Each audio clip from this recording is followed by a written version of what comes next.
Hello! We are here for Chapter 5 of The Lost Princess of Oz. We don't have a ton of time, so we're going to get right into it. I'm recording this early because I got to take one to gymnastics and then a whole thing at church. It's a whole big long mess tonight. So Wednesday nights are always crazy around here, so we record early. That way I don't miss a night of the video if I can avoid it. Chapter 5, Ozma's friends are perplexed. "Really," said Dorothy, looking solemn. "This is very surprising. We can't even find a shadow of Ozma anywhere in the Emerald City. And wherever she's gone, she's taken her magic picture with her." She was standing in the courtyard of the palace with Betsy and Trot, while Scraps, the patchwork girl, danced around the group, her hair flying in the wind. "Perhaps," said Scraps, still dancing, "someone has stolen Ozma." "Oh, they'd never dare do that," exclaimed Tiny Trot. "And stolen the magic picture too, so the thing can't tell where she is." "Well, that's nonsense," said Dorothy. "Why, everyone loves Ozma. There isn't a person in the land of Oz who'd steal a single thing she owns." "Ah," replied the patchwork girl, "you don't know every person in the land of Oz." "Why don't I?" "It's a big country," said Scraps, "and there are cracks and corners in it even Ozma doesn't know of." "Well, the patchwork girl's just daffy," declared Betsy. "No, she's right about that," replied Dorothy thoughtfully. "There are lots of queer people in this fairyland who never come near Ozma or the Emerald City. I've seen some of them myself, girls, but I haven't seen them all, of course, and there might be some wicked persons left in Oz yet, though I think the wicked witches have all been destroyed." Just then the wooden sawhorse dashed into the courtyard with the wizard on his back. "Have you found Ozma?" cried the wizard when the sawhorse stopped beside them. "Not yet," said Dorothy. "Doesn't Glinda know where she is?" "No. Glinda's book of records and all her magical instruments are gone. Someone must have stolen them." "Well, goodness me!" exclaimed Dorothy in alarm. "This is the biggest steal I ever heard of. Who do you think did it, wizard?" "I have no idea," he answered. "But I have come to get my own bag of magic tools and carry them to Glinda. She is so much more powerful than I that she may be able to discover the truth by means of my magic, quicker and better than I could myself." "Well, hurry then," said Dorothy, "for we're all getting terribly worried." The wizard rushed away to his rooms, but presently came back with a long, sad face. "It's gone," he said. "What's gone?" asked Scraps. "My black bag of magic tools. Someone must have stolen it." They looked at one another in amazement. "This thing is getting desperate," continued the wizard. "All the magic that belongs to Ozma or to Glinda or to me has been stolen." "Well, do you suppose Ozma could have taken them herself for some purpose?" asked Betsy. "No, indeed," declared the wizard. "I suspect some enemy has stolen Ozma, and, for fear we would follow and recapture her, has taken all of our magic away from us." "Why, how dreadful!" cried Dorothy. "The idea of anyone wanting to injure our dear Ozma. We can't do anything to find her, wizard." "Can't we do anything to find her, wizard?" "I'll ask Glinda. I must go straight back to her and tell her that my magic tools have also disappeared. The good sorceress will greatly be shocked, I know." With this, he jumped on the back of the sawhorse again, and the quaint steed, which never tired, dashed away at full speed. The three girls were very much disturbed in mind. Even the patchwork girl was more quiet than usual and seemed to realize that a great calamity had overtaken them all. Ozma was a fairy of considerable power, and all the creatures of Oz, as well as the three mortal girls from the outside world, looked upon her as their protector and friend. The idea of their beautiful girl rulers being overpowered by an enemy and dragged from her splendid palace captive was too astonishing for any of them to comprehend at first. Yet what other explanation of the mystery could there be? "Well, Ozma wouldn't go willingly without letting us know about it," asserted Dorothy. "And she wouldn't steal Glinda's book of records or the wizard's magic, because she could get them any time just by asking for them. I'm sure some wicked person's done all of this." "Someone in the land of Oz?" asked Trot. "Of course. No one could get across the deadly desert, you know, and no one but an Oz person would know about the magic picture, the book of records, or the wizard's magic, or where they're kept, and so be able to steal the whole outfit before we could stop them. It must be someone who lives in the land of Oz." "But who? Who?" asked Scraps. "That's the question. Who?"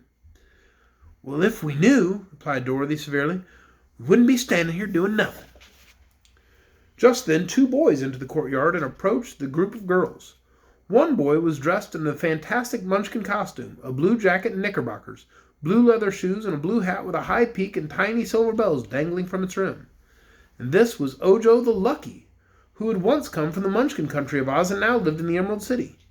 The other boy was an American from Philadelphia and had lately found his way to Oz in the company of Trot and Cap'n Bill. His name was Button-Bright. That is, everyone called him by that name and knew no other. Button-Bright was not quite as big as the Munchkin boy, but he wore the same kind of clothes, only they were different colors. And the 2 came up to the girls arm in arm. Button-Bright remarked, "Hello, Dorothy. They say Ozma's lost." "Well, who says so?" she asked. "Everybody's talking about it in the city," he replied. "Well, I wonder how people found out," Dorothy asked. "I know," said Ojo. "Jellia Jam told them. She has been asking everywhere if anyone has seen Ozma." "Well, that's too bad," observed Dorothy, frowning. "Why?" asked Button-Bright. "Well, there wasn't any use making all our people unhappy till we were dead certain Ozma can't be found." "Pshaw," said Button-Bright. "It's nothing to get lost. I've been lost lots of times."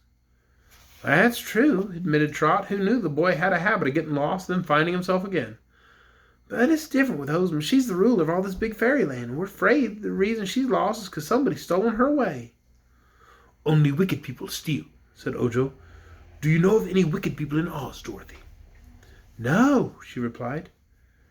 "Here, though," cried Scraps, dancing up to them and then circling around the group. "Ozma's stolen. Someone in Oz stole her, and only wicked people steal, so someone in Oz is wicked." There was no denying the truth of this statement. The faces of all of them were now solemn and sorrowful. "One thing's sure," said Button-Bright after a time. "If Ozma's been stolen, someone ought to find her and punish the thief." "Well, there may be lots of thieves," suggested Trot gravely. "And in this fairy country they don't seem to have any soldiers or policemen." "Well, there is one soldier," claimed Dorothy. "He's great green whiskers and a gun and is a major general, but, well, no one's afraid of either his gun or his whiskers because he's so tender-hearted and he wouldn't hurt a fly." "Well, a soldier's a soldier," said Betsy, "and perhaps he'd hurt a wicked thief if he wouldn't hurt a fly. Where is he?" "He went fishing about 2 months ago and hasn't come back yet," explained Button-Bright. "Well, then I can't see that he will be of much use to us in this trouble," sighed little Trot.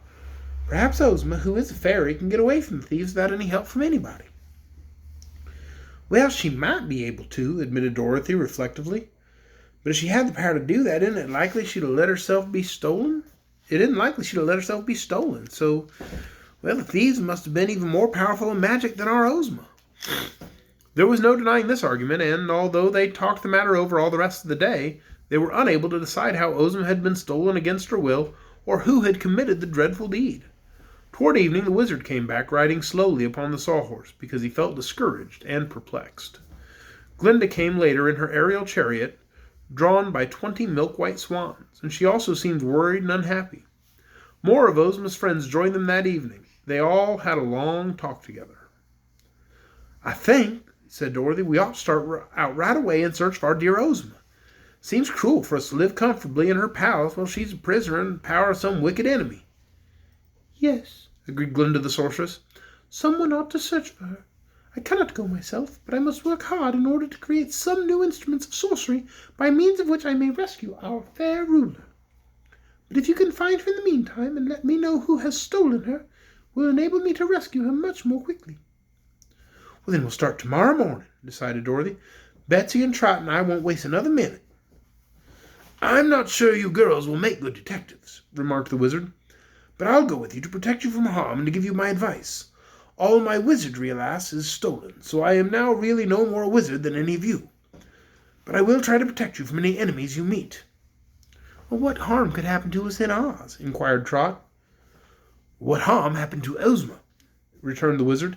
"If there is an evil power abroad in our fairyland, which is able to steal not only Ozma, but her magic picture, and Glinda's book of records, and all her magic, and my black bag containing all my tricks of wizardry, then that evil power may yet cause us considerable injury.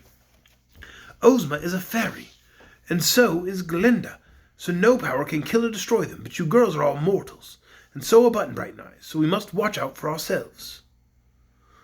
"Nothing can kill me," said Ojo, the Munchkin boy. That is true, replied the sorceress, and I think it may be well to divide the searches into several parties that they may cover all the land of Oz more quickly. So I will send Ojo and Unc Nunkie and Dr. Pipt into the Munchkin country, which they are well acquainted with. And I will send the Scarecrow and the Tin Woodman into the Quadling country, for they are fearless and brave and never tire. And to the Gillikin country, where many dangers lurk, I will send Shaggy Man and his brother, with Tik-Tok and Jack Pumpkinhead. Dorothy may make up her own party and travel into the Winky country. All of you must inquire everywhere for Ozma and try to discover where she is hidden. They thought this a very wise plan and adopted it without question. In Ozma's absence, Glinda the Good was the most important person in Oz, and all were glad to serve under her direction. And that is the end of Chapter 5, Ozma's Friends Are Perplexed. Boy, it's becoming a big old mystery. I'm perplexed as well.